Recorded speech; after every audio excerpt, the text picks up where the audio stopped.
Dear Chaffinches, let's go into do our lesson of today. We have some verbs that you had yesterday. Let's go to correct it first and then I explain you what you are going to do.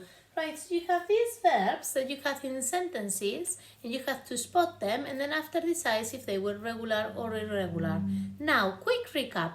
Regular, irregular. We said that normally to talk about the past, what we do is just add ed, the suffix ed at the end. But is it always like that?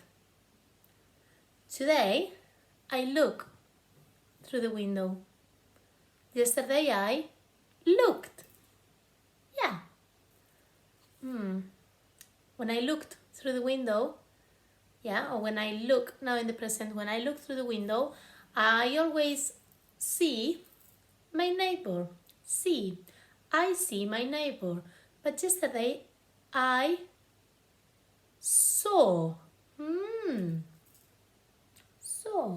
So that one hasn't got ed at the end, hasn't got ed at the end, and is not regular, is it? So, irregular, regular are the ones that follow the pattern of adding ed at the end for expressing the verb in the past, for talking about the past. And there are some naughty ones, some verbs that they do not have ed at the end when you talk about the past. It's not too many, it's not many of them, but there are a few of them, alright? So you just need to keep in mind that the past of some of them, they aren't always like learned, is not ed at the end, okay? So you need to keep that in mind. Right, so let's go to see these verbs. They are all in the past. So let's go to see if they are normal, if them verbs are normally regular or irregular. Let's see. Have traveled. The verb is travel. Troubled. So it is regular. Reached. In the present, reach. Regular as well, well done. Booked. Yesterday I booked. Today you buy. Buy. Booked. Not ed. Watched. That's right. It's regular because the past is, with the present is watch and the past watched. Went. Yesterday I went to the shop, today I go to the shop. Went, go.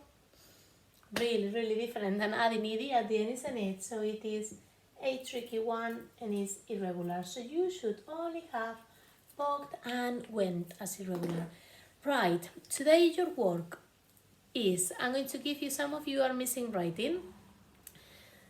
You don't need to write a really long story. I'm more than happy with just a little bit, half of a page. I'm going to send you a picture and then I want you to write a little paragraph about what happened. It's going to be about the past and I want you to use 10 regular verbs. 10 regular verbs, so the verbs that you add ed at the end, and 5 irregular verbs.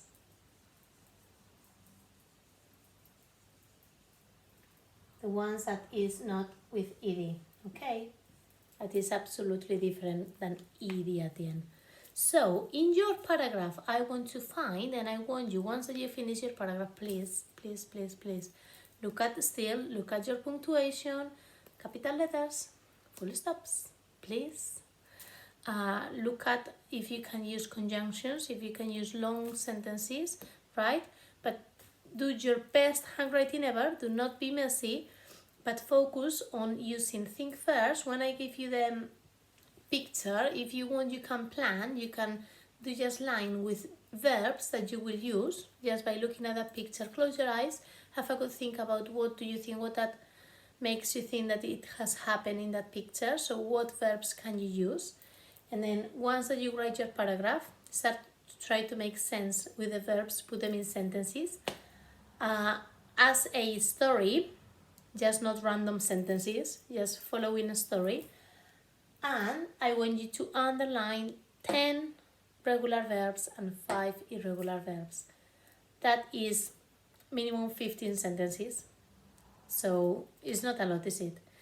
Half of a page. So please, please, please, please, please have a good think about what you need to write and then go for it. All right? Underline them. Adios.